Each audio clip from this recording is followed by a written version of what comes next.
Hello aspirants, welcome to నియోమెంటాస్ exams 360.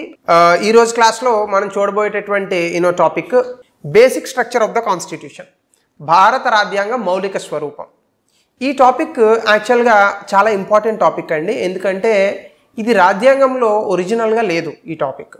కానీ తదనంతర కాలంలో కార్యనిర్వాహక శాఖ అలాగే న్యాయ వ్యవస్థ వీళ్ళిద్దరి మధ్య వచ్చినటువంటి గొడవల కారణంగా ఈ basic structure of the constitution అనేటటువంటి దాని ఆవిర్భావం అనేటటువంటి జరిగింది. ఆ కోణంలో కనుక మనం చూస్తే it is the creation of Indian judiciary when there was a fight between the Indian judiciary and the executive of union. So దీనికి సంబంధించి మనం కాస్త లోపలికి కనుక వెళ్తే అసలు ఈ basic structure of the constitution అనేటటువంటి దాని యొక్క ఆవిర్భావం అంటే భారత రాజ్యాంగ మౌలిక స్వరూపం అనేటటువంటిది అసలు ఎట్లా వచ్చింది అనేది మనం ఒకసారి చూద్దాం.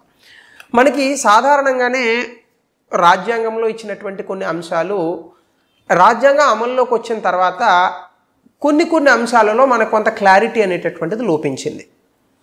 ఈ లోపించినటువంటి క్లారిటీని సాధారణంగా ఎవరు ఇంటర్ప్రిటేషన్ చేయాలి?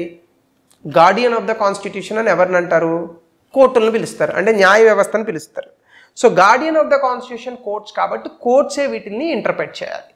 అయితే ఈ కోర్ట్స్కి సంబంధించి ఆ రోజు వచ్చినటువంటి ఇంటర్ప్రిటేషన్కి సంబంధించి వచ్చినటువంటి ఒక ఇబ్బంది ఏంటంటే అపాయింట్మెంట్ ఆఫ్ జడ్జెస్. అంటే సుప్రీం కోర్ట్స్ కానీ లేదా హైకోర్ట్స్ కానీ జడ్జెస్ యొక్క అపాయింట్మెంట్స్లో మనకి కొంత ఇబ్బంది వచ్చింది. ఎందుకంటే రాజ్యాంగంలోనేమో కన్సల్టేషన్ విత్ సిజేఐ అని ఉంటుంది. ఈ కన్సల్టేషన్ అనేది కంపల్సరీనా ఆప్షనల్లా అనేటటువంటి అంశం మీద గొడవ వచ్చింది. అయితే మనకి 1970ల వరకు కూడా సుప్రీంకోర్టు జడ్జిలను ఎలా అపాయింట్ చేశారంటే సీనియారిటీని బట్టి అపాయింట్ చేశారు. అంటే ఎవరు సీనియర్ అయితే వాళ్ళని అపాయింట్ చేసేవాళ్ళు. కానీ ఒకానొక సందర్భంలో మనకి ఇందిరాగాంధీ గారు వచ్చినప్పుడు ముగ్గురు సీనియర్ జడ్జిల్ని పక్కన పెట్టి ఆమె ఏఎన్ రే అనేటటువంటి ఒక జూనియర్ జడ్జ్, జూనియర్ అని అనకూడదు, ఈయన కూడా సుప్రీంకోర్టు జడ్జే, కానీ ప్రధాన న్యాయమూర్తి ముగ్గురు జడ్జిల్ని పక్కన పెట్టి ఈయనకి ప్రధాన న్యాయమూర్తి హోదాను కట్టబెట్టింది ఆవిడ. దీని కారణంగా జ్యుడిషియరీకి అలాగే కార్యనిర్వాహక శాఖ అంటే ఎగ్జిక్యూటివ్కి మధ్య ఒక గొడవ అనేటటువంటి తలెత్తింది.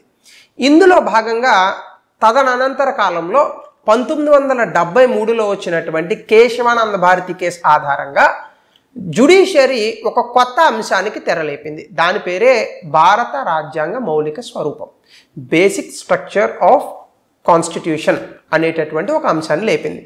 ఈ బేసిక్ స్ట్రక్చర్ అనేటటువంటి దాని యొక్క డెఫినిషన్ ఏంటి అంటే దీని యొక్క నిర్వచనం ఏంటి అని కనుక మీరు పరిశీలిస్తే ఇప్పటి వరకు ఏ రోజు కూడా కోర్టులు దీని యొక్క నిర్వచనాన్ని క్లారిటీగా చెప్పలేదు. ఎప్పుడు కూడా కేసులు వస్తూ ఉన్నప్పుడు ఆ కేసుల్లో భాగంగా వీటి యొక్క నిర్వచనాన్ని మారుస్తూ వచ్చారు. నిర్వచనాన్ని మార్చడం అని కూడా కాదు, ఆ నిర్వచనాన్ని పెంచుతూ వచ్చారు.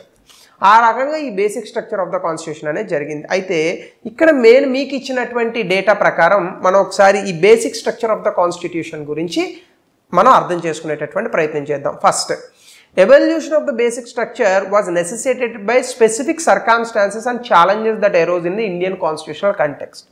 అంటే భారత రాజ్యాంగానికి సంబంధించి ఒకానొక సందర్భంలో వచ్చినటువంటి అక్కడున్న సవాళ్ళు, ఆ చుట్టూ ఉన్నటువంటి సందర్భానుసారంగా ఈ బేసిక్ స్ట్రక్చర్ అనేటటువంటి అంటే భారత రాజ్యాంగ మౌలిక స్వరూపము అనేటటువంటి ఒక డాక్ట్రిన్ అనేది బయటకు వచ్చింది. Some of the key circumstances that threatened constitutional and judicial independence. అయితే ఇందాక నేను చెప్పినట్టుగా దాని సర్కమ్స్టాన్సెస్ ఆల్రెడీ మీకు చెప్పేశాను. ఇంకో ఏఎన్ రే అనేటటువంటి వ్యక్తిని సిజేఐ అంటే చీఫ్ జస్టిస్ ఆఫ్ ఇండియాగా మరొక ముగ్గురు జడ్జిల్ని సీనియర్ జడ్జిలు ఉండగా వాళ్ళని తప్పిస్తూ ఆ రోజు ఇందిరాగాంధీ గారి ప్రభుత్వం ఆయన్ని చీఫ్ జస్టిస్ ఆఫ్ ఇండియా అంటే సుప్రీంకోర్టు ప్రధాన న్యాయమూర్తిగా నియమించడం జరిగింది. అందులోంచి మొదలైంది. సో ఇది జ్యుడిషియరీ అంటే న్యాయ వ్యవస్థ ఈ యొక్క అంశాన్ని ఎలా చూసిందంటే రాజ్యాంగానికి న్యాయ వ్యవస్థ యొక్క స్వతంత్రతకు దెబ్బతినేటటువంటి విషయంగా దీన్ని పరిగణనలోకి తీసుకుంది. ఎప్పుడు కూడా భారత ప్రజాస్వామ్యం వర్ధిల్లాలంటే ప్రజాస్వామ్యానికి 3 పిల్లర్స్ ఉంటాయి. ఎప్పుడు కూడా అంటే 3 స్తంభాలు ఉంటాయి.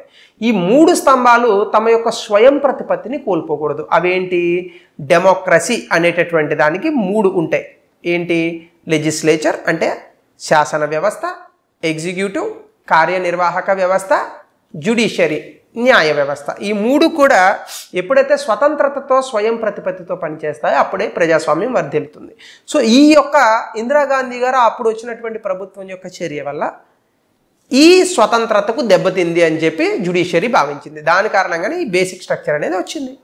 So basic structure is an important aspect of constitutional jurisprudence. ఇది normal point. So the concept of basic structure doctrine emerged through a landmark judgments. అంటే ఈ రాజ్యాంగం యొక్క మౌలిక స్వరూపం అనేటటువంటిది రాజ్యాంగంలో వచ్చినటువంటి టాపిక్ కాదు. న్యాయ వ్యవస్థ అనేక తీర్పుల ఆధారంగా ఈ మౌలిక స్వరూపం అనేటటువంటి అంశాన్ని మనం తీసుకురావడం జరిగింది. దీని యొక్క ఆవిర్భావం కానీ ఇది ఉద్భవించడం కానీ ఎలా జరిగిందంటే సుప్రీంకోర్టులో వచ్చినటువంటి అనేక కేసుల యొక్క తీర్పుల కారణంగా వచ్చింది. So this is second. అయితే ఏ తీర్పుల కారణంగా వచ్చింది అనేది మనం చూడాలి కదా. 1951లో శాంకరీ ప్రసాద్ కేసు అని ఒక కేసు వచ్చింది. ఈ కేసులో మొట్టమొదటి అంటే రాజ్యాంగంలో 1951వ సంవత్సరంలో రాజ్యాంగానికి మనం మొట్టమొదటి సవరణ చేశాం. ఏంటి సవరణ అంటే మనకి ఆర్టికల్ 31 భారత రాజ్యాంగంలో ఉంది. ఇది రైట్ టు ప్రాపర్టీ. ఈ రైట్ టు ప్రాపర్టీ మీద వచ్చినటువంటి సవరణ ఇది. ఏంటంటే అసలు రైట్ టు ప్రాపర్టీ అనేటటువంటి దాన్ని అబాలిష్ చేయాలని అనుకున్నాం. ఎందుకంటే అప్పటి వరకు కూడా మన దేశంలో ఉన్న చాలా ల్యాండ్స్ అంటే వ్యవసాయ భూములు జమీందారుల చేతుల్లో ఉండేవి. ఈ భూములను తీసుకొని ప్రభుత్వం ఏం చేసిందంటే భూ సంస్కరణలు అనేటటువంటి వాటిని తీసుకొచ్చింది. ఈ భూములు ఎప్పుడైతే జమీందారుల చేతుల్లోంచి ప్రభుత్వం లాక్కుందో ఈ జమీందారులందరూ వెళ్ళి కేసు వేశారు. ఏంటి, మాకు ఆర్టికల్ 31 ప్రకారం భారత రాజ్యాంగంలో రైట్ టు ప్రాపర్టీ ఆస్తి హక్కు అనేటటువంటిది ప్రాథమిక హక్కుగా ఇవ్వబడింది. ప్రాథమిక హక్కుగా ఇవ్వబడినటువంటి ఆస్తి హక్కుని ఈరోజు ప్రభుత్వం భూ సంస్కరణలు అనేటటువంటి పేరిట ఆ హక్కుని మా దగ్గర నుంచి లాక్కుంటోంది, మా యొక్క ఆస్తుల్ని లాక్కుంటోంది. ఈ లాక్కునేటటువంటి అధికారం భారత ప్రభుత్వానికి లేదు. కాబట్టి దీన్ని ఆపండి అని చాలామంది కేసేశారు. అందులో భాగంగానే ఈ రైట్ టు ప్రాపర్టీ అనే దానిపైన అనేక అమెండ్మెంట్స్ వచ్చినప్పటికీ కూడా ఈ శాంకరీ ప్రసాద్ కేసు గురించి మనం ఎక్కువగా మాట్లాడాలి. అంటే ఇక్కడ ఏమైందంటే అసలు ఆర్టికల్ 31 అనేటటువంటిది ఫండమెంటల్ రైట్, అంటే ఇది ఒక ప్రాథమిక హక్కు. ఈ ప్రాథమిక హక్కుని కాల రాసేటటువంటి హక్కు పార్లమెంటుకి ఉన్నదా లేదా? పార్లమెంటుకి ఉన్నదా లేదా? ఈ ప్రాథమిక హక్కుని కాల రాసేటటువంటి హక్కు పార్లమెంటుకి ఉన్నదా లేదా? ఇది సుప్రీంకోర్టులో వచ్చినటువంటి కేసు శాంకరీ ప్రసాద్లో. అంటే whether the parliament has the authority to change the constitution including fundamental rights. అంటే భారత రాజ్యాంగంలో ఇవ్వబడినటువంటి ప్రాథమిక హక్కులతో సహా భారత రాజ్యాంగాన్ని మార్చేటటువంటి హక్కు పార్లమెంటుకి ఉన్నదా లేదా? ఇది వచ్చినటువంటి కేసు. ఇప్పుడు parliament has the power to limit or remove any of the fundamental rights by passing a constitutional amendment. Such a law will not be considered invalid according to article 13. అయితే సుప్రీంకోర్టు ఏం చెప్పింది? Article 13 ప్రకారం రాజ్యాంగంలో ఇచ్చినటువంటి ఏ అంశాన్నైనా మార్చేటటువంటి హక్కు పార్లమెంటుకు ఉన్నది. అది ఫండమెంటల్ రైట్ అయినా కూడా కావచ్చు. అంటే ప్రాథమిక హక్కులతో సహా రాజ్యాంగాన్ని మార్చేటటువంటి హక్కు పార్లమెంటుకి ఉన్నది అని శాంకరీ ప్రసాద్ కేసులో చెప్పారు. పార్లమెంటుకి ఆర్టికల్ 13 ప్రకారం మీరు జాగ్రత్తగా గుర్తుపెట్టుకోవాలి. ఇవన్నీ ఈ క్లారిటీ వస్తేనే మీరు మెయిన్స్ ఆన్సర్ రైటింగ్ రాయగలరు. గుర్తుపెట్టుకోండి, ఇవన్నీ మీరు మెయిన్స్లో రాయలేరు. ఇందులో ఉన్నటువంటి ఎసెన్స్ని రాయాలి. నేను ఇక్కడ మీకు ఆల్మోస్ట్ ఆల్ ఒక 60 పదాలు చూపించాను. ఈ 60 పదాలని మీరు 30 పదాల్లో రాయాలి. ఎప్పుడైతే మీరు 30 పదాల్లో దీన్ని క్రోడీకరిస్తారో అప్పుడు మీ ఆన్సర్కి బ్యూటీనెస్ వస్తుంది. మీరు ఆన్సర్ రాసేటప్పుడు చాలా అద్భుతమైనటువంటి ఆన్సర్ ఎలా వస్తుందంటే మీ ఆన్సర్లో కంటెంట్ ఉండాలి. 2 ఇంట్రడక్షన్ ఎవరైతే అద్భుతంగా రాస్తారో వాళ్ళకి మంచి మార్క్స్ పడతాయి. సో బేసిక్ స్ట్రక్చర్ అనగానే మీరు ఇంట్రడక్షన్ ఏం రాయాలండి? బేసిక్ స్ట్రక్చర్ అనేది రాజ్యాంగంలో లేదు, లేదా బేసిక్ స్ట్రక్చర్ తాలూకా డెఫినేషన్ ఏమన్నా ఇట్లాంటి వాటితోనే మొదలు పెడతాం. ఇంకంతకుమించి ఏం చేస్తాం? కానీ అది ఒక మీ స్టైల్లో ఉండాలి. పుస్తకాల్లో చదివిన దాంట్లో అది కాదు. మీ స్టైల్ ఎలా వస్తుంది? మీరు ఇప్పుడు ఆన్సర్స్ ఎలా అయితే రాయడానికి సిద్ధపడ్డారో ఇప్పుడే మీరు ఆ స్టైల్ని అలవర్చుకోండి. ప్రతి వాళ్ళకి ఒక స్టైల్ ఉంటుందిగా. త్రివిక్రమ్ శ్రీనివాస్ సినిమాస్ లేదా రాజమౌళి సినిమాలు ఒకేలా ఉంటాయా? ఒక్కొక్కరికి ఒక్కొక్క స్టైల్ ఉంటుంది కదా. మీకు కూడా మీ ఆన్సర్ రైటింగ్లో అలాంటి స్టైల్ ఒకటి ఏర్పరచుకోండి. మీరు ఎప్పుడైతే అలాంటి స్టైల్ ఏర్పరచుకుంటారో ఆటోమేటిక్గా మీకు తెలియకుండానే ఆన్సర్ అనేటటువంటిది వస్తుంది. సో దానికి తగ్గ కంటెంట్ మీకు ప్రిపేర్ చేస్తున్నాను నేను. అంటే ఆన్సర్ని ఎలా 200 పదాల్లో పట్టించాలి అనే దానిపైన మీకు క్లారిటీ ఇస్తున్నాను. ఇది ఎప్పుడు వస్తుంది మీకు? Clarity of expression. మీ దగ్గర మీరు రాసేటటువంటి దాంట్లో మీకు క్లారిటీ ఉందని, మీరు చదివేటటువంటి దాంట్లో క్లారిటీ ఉందనుకోండి, అది వస్తుంది. క్లారిటీ లేదనుకోండి రాయలేరు, బట్టి కొడితే రాయలేరు. సో శాంకరీ ప్రసాద్ కేసులో 1951లో ఏం చెప్పింది సుప్రీంకోర్టు? ఆర్టికల్ 13 ప్రకారం రాజ్యాంగంలో ఇచ్చినటువంటి ఏ నిబంధననైనా మార్చేటటువంటి హక్కు పార్లమెంటుకు ఉన్నది. అది ప్రాథమిక హక్కు కూడా కావచ్చు. ఇది ఒకటి. దాని తర్వాత 1967లో మనకి గోలక్నాథ్ కేసు వచ్చింది. సుప్రీంకోర్టు గతంలో చేసినటువంటి తీర్పును మార్చింది. అంటే శాంకరీ ప్రసాద్ కేసులో చేసినటువంటి తీర్పును మార్చి సరికొత్తగా ఒక తీర్పుని ఇచ్చింది, కొత్త తీర్పుని ఇచ్చింది. ఏంటి ఇలా చేయొచ్చా? చేయొచ్చు. కోర్టుకి రివ్యూ పవర్ ఉంటుంది. తను చేసినటువంటి డెసిషన్ని తనే మార్చుకోవచ్చు. కోర్టు ఏం చేసింది? ఫండమెంటల్ రైట్స్ అంటే పార్లమెంట్కి రాజ్యాంగాన్ని మార్చేటటువంటి హక్కు ఉంది, కానీ ప్రాథమిక హక్కులు ఏవైతే ఉన్నాయో ఈ ప్రాథమిక హక్కుల్ని మార్చేటటువంటి హక్కు లేదు. ఎందుకంటే ప్రాథమిక హక్కులు అనేటటువంటివి చాలా గొప్పవి, చాలా స్పెషాలిటీ ఉన్నటువంటివి. సో కాబట్టి వాటిని మార్చకూడదు. So parliament cannot remove any of this fundamental rights. అంటే పార్లమెంట్ ఎప్పుడూ కూడా ప్రాథమిక హక్కుల్ని ముట్టుకోకూడదు. మరి ప్రాథమిక హక్కుల్ని ముట్టుకోకపోతే అప్పుడు ల్యాండ్ రిఫార్మ్స్ ఎట్లా చేస్తుంది ప్రభుత్వం? ఆర్టికల్ 31 ఏమో ఫండమెంటల్ రైట్. ఫండమెంటల్ రైట్ల ప్రకారం ఏంటి? Right to property. Right to property ఉంటే ఒక జమీందారుకి 1,00,000 ఎకరాలు ఉంటాయి. ఇప్పుడు ఆర్టికల్ 31 ఫండమెంటల్ రైట్ అయింది. గోలక్నాథ్ కేసు వల్ల ఏమవుతుంది? ప్రభుత్వం ఇప్పుడు చట్టాలు చేసిన ల్యాండ్ రిఫార్మ్స్ చేయడానికి ఈ జ్యుడిషియరీ యొక్క తీర్పు అడ్డొస్తుంది. ఇక్కడ ప్రభుత్వానికి జ్యుడిషియరీకి మధ్య గొడవ స్టార్ట్ అయింది. సో ఇప్పుడు జ్యుడిషియరీ ప్రభుత్వం చేసేటటువంటి విషయాలు అడ్డుకుంది కాబట్టి ప్రభుత్వానికి కోపం వచ్చి జ్యుడిషియరీ తాలూకా అపాయింట్మెంట్స్ని అడ్డుకుంది. సో సుప్రీంకోర్టు ఇంకోటి ఏం చెప్పింది? Constitutional amendment is a law, therefore it would be invalid if it violates any of the fundamental rights. అంటే రాజ్యాంగ సవరణ కూడా ఒక చట్టం లాంటిదే కాబట్టి రాజ్యాంగ సవరణ కూడా ప్రాథమిక హక్కులకు భంగం కలిగించరాదు. అట్లాంటి ప్రాథమిక హక్కులకి భంగం కనుక కలిగిస్తే అదే ఆర్టికల్ 13 ప్రకారం ఆ యొక్క రాజ్యాంగ సవరణ అనేటటువంటిది పనికిరాదు. ఇది గోలక్నాథ్ కేసులో చెప్పింది. శాంకరీ ప్రసాద్ కేసులో ఏదైతే సుప్రీంకోర్టు చెప్పిందో అదే విషయాన్ని తిప్పి చెప్పింది గోలక్నాథ్ కేసులో. రైట్. ఇది ఇప్పుడు ఇలా మొదలైంది. మళ్ళీ 1970 వచ్చేటప్పటికి ఏమైంది? అదిగో గోలక్నాథ్ కేసులో పార్లమెంట్ చేసేటటువంటి విషయాలకు వ్యతిరేకంగా తీర్పునిచ్చావు కదా నువ్వు, సో నీ సంగతి చెప్తాను చూడని చెప్పేసి అప్పుడున్నటువంటి కార్యనిర్వాహక శాఖ న్యాయ వ్యవస్థ మీద కక్ష పెంచుకుంది. ఒక రకంగా మీకు అర్థం అవడానికి చెప్తున్నాను, ఇవన్నీ నిజంగా సినిమా నెరేషన్లో చెప్తే మీకు అర్థం అవుతుంది. ఇప్పుడు ఏం చేశారు? ప్రభుత్వం చేతిలోంచే ప్రెసిడెంటే అపాయింట్ చేస్తాడు జడ్జిల్ని, సుప్రీంకోర్టు జడ్జిల్ని. సో సుప్రీంకోర్టు జడ్జిల్ని ప్రెసిడెంటే అపాయింట్ చేస్తాడు కాబట్టి ఆ యొక్క జడ్జిల యొక్క నియామకాల మీద దెబ్బ కొడితే జ్యుడిషియరీ మీద దెబ్బ పడినట్టు అవుతుంది. అలాగే ఏ జడ్జి అయితే ప్రభుత్వానికి అనుకూలంగా తీర్పులు ఇస్తారో ఆ వ్యక్తుల్ని కనుక తీసుకెళ్లి జడ్జిల స్థానంలో కనుక కూర్చోబెడితే ప్రభుత్వం చేయాలనుకున్నటువంటి విషయాలన్నింటినీ కూడా ప్రభుత్వం ముందుకు తీసుకెళ్లగలుగుతుంది. ఇది ఆ రోజు ఉన్నటువంటి ప్రభుత్వం ఆలోచించింది. దీని కారణంగా 1970లో జడ్జీల యొక్క నియామకాలు చాలా అతిపెద్ద రాజకీయ చర్చగా మారాయి మన దేశంలో. ఏమాత్రము కూడా సంకోచించకుండా ఆ రోజు ఉన్నటువంటి కార్యనిర్వాహక శాఖ, ఆ రోజు ఉన్నటువంటి ప్రభుత్వం సీనియారిటీ లేనటువంటి జడ్జిలను తీసుకొచ్చి ప్రధాన సుప్రీంకోర్టు జడ్జిల ప్లేస్లో నియమించడం అనేటటువంటి జరిగింది. ఇది సుప్రీంకోర్టుకి కోపం తెప్పించింది.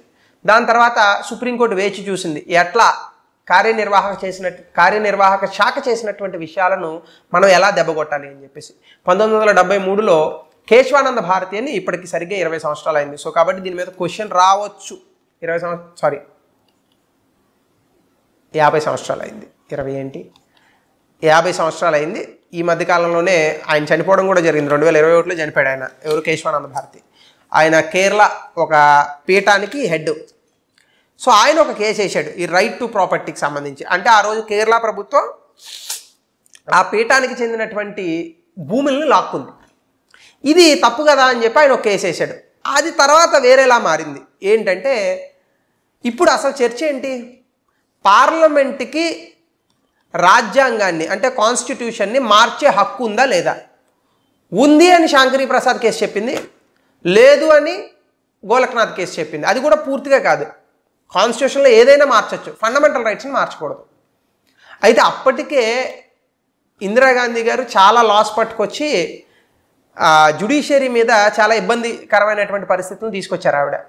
వాటిని అన్నింటినీ దెబ్బకొట్టడానికి, అంటే జ్యుడిషియరీకి అసలు పార్లమెంట్ చేసినటువంటి ఏ చట్టాన్ని కూడా ముట్టుకునే హక్కు లేదు. 39 ఆర్టికల్ బి, 39C ఇట్లాంటి ఆర్టికల్స్ పట్టుకొచ్చామే, 39A ఇట్లాంటి ఆర్టికల్స్ని పట్టుకొచ్చి అసలు జ్యుడిషియరీ తాలూకా పవర్స్ అన్నీ తీసేసింది ఆవిడ. దాని మీద ఎట్లయినా తీర్పునివ్వాలి అనేటటువంటి ఉద్దేశంతో 1973లో వచ్చినటువంటి అవకాశాన్ని ఆ రోజు ఉన్నటువంటి సుప్రీంకోర్టు బాగా ఉపయోగించుకుంది. ఏం చేసిందంటే పార్లమెంట్కి రాజ్యాంగాన్ని మార్చే హక్కు ఉంది. ఎస్ అంటే ఈ రెండు తీర్పులకి తర్వాత తీర్పు అంటే శాంకరి ప్రసాద్, గోలక్నాథ్, దెన్ కేశవానంద భారతి. కేశవానంద భారతిల కేసులో ఏం చెప్పింది? పార్లమెంటుకి రాజ్యాంగాన్ని మార్చే హక్కు ఉంది, ఫండమెంటల్ రైట్స్ని కూడా మార్చే హక్కు ఉంది, డైరెక్టివ్ ప్రిన్సిపల్స్ని మార్చే హక్కు ఉంది, ఏదైనా చేయొచ్చు. కానీ రాజ్యాంగం యొక్క మౌలిక స్వరూపం బేసిక్ స్ట్రక్చర్ అనే దాన్ని మార్చేటటువంటి హక్కు లేదు. బేసిక్ స్ట్రక్చర్ అంటే ఏంటయ్యా చెప్పలా, జస్ట్ రాజ్యాంగం యొక్క మౌలిక స్వరూపాన్ని మార్చే హక్కు లేదని మాత్రమే చెప్పింది. అంటే ఏంటని చెప్పలేదు, దాని ఎసెన్షియల్ ఫీచర్స్ ఏంటి చెప్పలా, తర్వాత చెప్తానని చెప్పింది. సో ఎప్పుడైతే ఇది చెప్పిందో జడ్జిలకే అర్థమవుతుంది ఆ భాష. జ్యుడిషియరీ ఆహా పార్లమెంట్కే మంచిగా మార్కులు వేసిందని అనుకున్నారు. కానీ తర్వాత జ్యుడిషియరీ ఏం చెప్పిందంటే ఇప్పుడు జ్యుడిషియల్ అపాయింట్మెంట్స్ ఏవైతే ఉన్నాయో అంటే జడ్జిల యొక్క నియామకం, అది కూడా అంటే బేసిక్ స్ట్రక్చర్ అంటే ఇంకో ఇలా ఒక గిన్నె అనుకోండి, జడ్జిల యొక్క నియామకం basic structure of the constitution. So కాబట్టి దాన్ని మార్చేటటువంటి హక్కు పార్లమెంట్కి లేదు. కాబట్టి ఇప్పుడు జ్యుడిషియరీ ఎట్లా చెప్తే అది అట్లా చేయాలి. అలాగే పార్లమెంట్ చేసేటటువంటి చట్టాలు జ్యుడిషియరీ అంటే న్యాయ వ్యవస్థ యొక్క ఇండిపెండెన్స్, స్వతంత్రతను దెబ్బతీస్తే అది basic structure of the constitution అవుతుంది.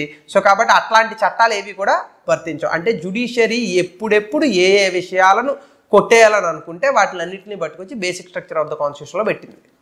దీనివల్ల మంచి జరిగిందా అంటే ఎస్ డెఫినెట్గా మంచి జరిగింది. చెడు జరిగిందా అంటే కొన్ని చెడులు కూడా జరిగాయి. దానికి ఎగ్జాంపులే 99వ అమెండ్మెంట్ అయినటువంటి national judicial appointment commission, right.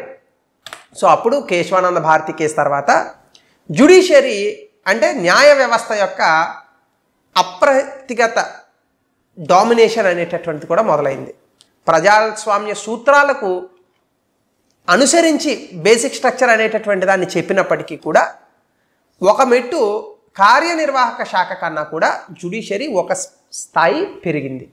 అంటే ఏ విషయాన్నైనా ఏ చట్టమైనా కూడా జ్యుడిషియరీ ఓకే అన్న తర్వాతే ఓకే అవుతుంది.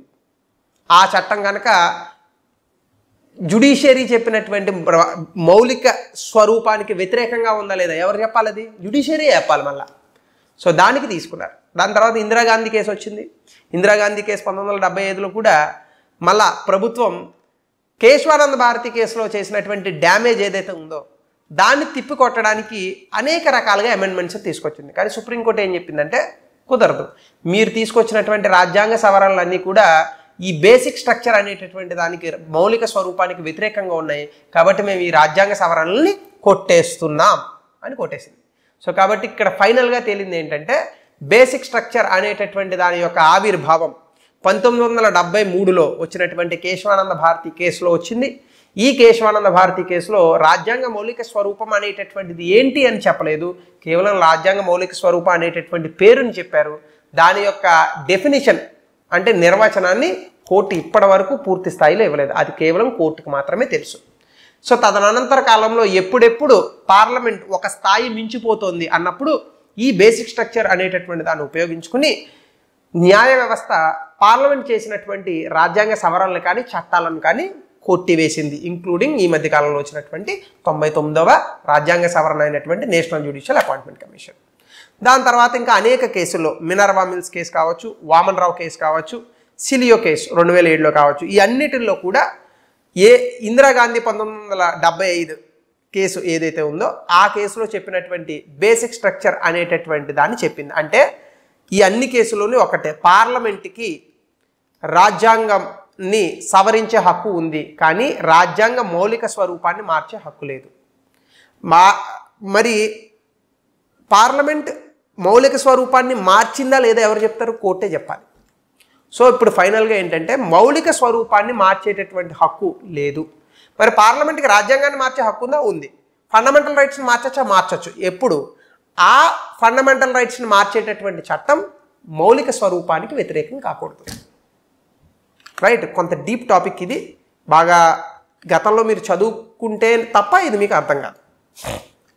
ఆ రకంగా జ్యుడిషియల్ ఇంటర్ప్రిటేషన్ ద్వారా వచ్చింది. ఇది రాజ్యాంగంలో ఇవ్వలేదు. ఇట్ ఈస్ నాట్ ఎక్స్ప్లిసిట్లీ, అంటే రాజ్యాంగంలో పేర్కొనబడలేదు. న్యాయపరమైనటువంటి వివరణ ద్వారా, తీర్పుల ద్వారా వచ్చినటువంటి అంశమే ఈ రాజ్యాంగ మౌలిక స్వరూపం. ఇది దీని యొక్క ఆవిర్భావం. అయితే దీని యొక్క సిగ్నిఫికెన్స్, అంటే దీని యొక్క ఇంపార్టెన్స్ మనకేంటి అంటే, ప్రభుత్వం ఏదైనా ఆర్బిట్రరీ చేంజెస్ చేయాలని అనుకుంటే, అంటే తన ఇష్టానుసారంగా చట్టాలను మార్చాలని అనుకుంటే, అది ఈ బేసిక్ స్ట్రక్చర్ పార్లమెంట్ యొక్క అధికారాలకు అడ్డుకట్ట వేస్తుంది. అంటే నేను ఇష్టానుసారం వెళ్ళి ఎవరినన్నా కాల్ చేయాలని అనుకున్నాను అనుకోండి, ఈ దేశంలో ఉన్న చట్టాలు అడ్డుకుంటాయా లేవా? అలాగే పార్లమెంట్ తన ఇష్టానుసారంగా ఏదైనా ఒక చట్టాన్ని మార్చేయాలని అనుకుంటే ఈ బేసిక్ స్ట్రక్చర్ అడ్డుకుంటుంది. కాబట్టి విస్తృతమైనటువంటి పార్లమెంట్ అధికారాలకు మంచి అడ్డుకట్టగా ఈ basic structure of the constitution మనకు ఉపయోగపడుతుంది. రెండోది కాన్స్టిట్యూషనల్ ఫ్రేమ్వర్క్స్, అంటే మన రాజ్యాంగంలో మనందరికీ కొన్ని హక్కులు ఇవ్వబడ్డాయి. ఈ హక్కుల్ని ఇది పరిరక్షిస్తుంది. ఇప్పుడు రాజ్యాంగం రేపు వచ్చి రైట్ టు లైఫ్ తీసేసి ఎవరిని పెడితే వాడిని చంపేసింది అనుకోండి పార్లమెంటు, అది ఎట్లా కుదురుతుంది? సో మన యొక్క హక్కులు ఏవైతే ఉన్నాయో ఈ హక్కుల్ని ఈ basic structure of the constitution అనేది కాపాడుతుంది.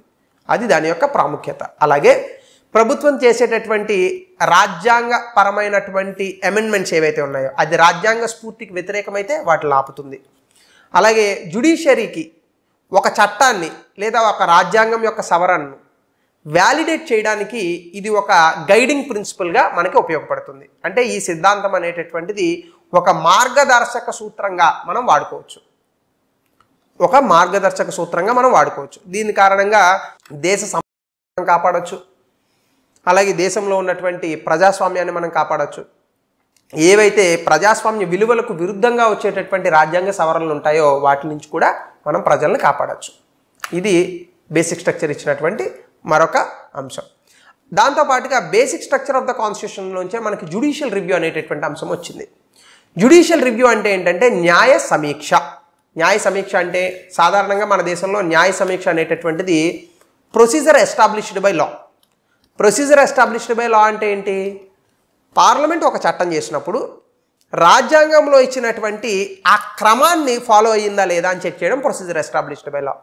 చట్టం లోపల ఏముంది అది అనవసరం. అంటే ఇప్పుడు ఫర్ ఎగ్జాంపుల్ ఒకటి తర్వాత 2 తర్వాత 3 తర్వాత 4 తర్వాత 5, ఇవన్నీ ఏంటి? రూల్స్.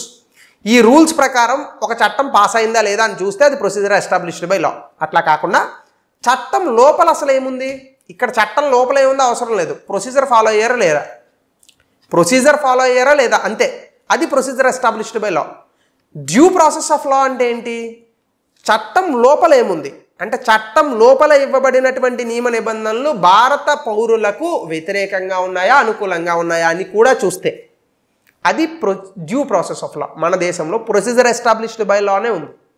కానీ మేనకా గాంధీ కేసు తర్వాత జ్యుడిషియల్ రివ్యూ అనేటటువంటి కాన్సెప్ట్ని ఎక్స్పాండ్ చేసింది కోర్టు. అందులో భాగంగా procedure established by law due process of లాగా మారింది. అంటే ఇప్పుడు కోర్టు ఏం చేస్తుందంటే కేవలం రాజ్యాంగంలో ఇచ్చినటువంటి ప్రొసీజర్ని పార్లమెంట్ ఫాలో అయిందా లేదా, అంటే రూల్ 1, 2, 3, 4, 5 ఫాలో అయిందా లేదా అని మాత్రమే చూడదు. చట్టంలో ఇచ్చినటువంటి అంశం ప్రజలకు వ్యతిరేకంగా ఉందా అనుకూలంగా ఉందా అనే అంశాన్ని కూడా చూస్తుంది.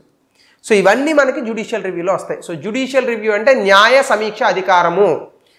పార్లమెంట్ చేసినటువంటి చట్టాన్ని సమీక్షించేటటువంటి అధికారము కోర్టులకు ఉంది. ఇది కూడా బేసిక్ స్ట్రక్చర్లో భాగంగానే వచ్చింది. అంటే కోర్టు ఏదైనా చట్టం జనాలకు వ్యతిరేకంగా, భారత రాజ్యాంగ మౌలిక స్వరూపానికి వ్యతిరేకంగా ఉంటే దాన్ని కోర్టు కొట్టివేసేటటువంటి అధికారాన్ని జ్యుడిషియల్ రివ్యూ అని అంటాము. సో అది నేను మీకు ఇక్కడ ఇచ్చాను, నీట్గా చదువుకోండి, డిస్క్రిప్షన్ సెక్షన్లోంచి తీసుకొని ఆన్సర్ రాయండి. So thank you. This is the end of today session. మరొక కొత్త టాపిక్తో మనం రేపు కలుద్దాం. Have a nice day.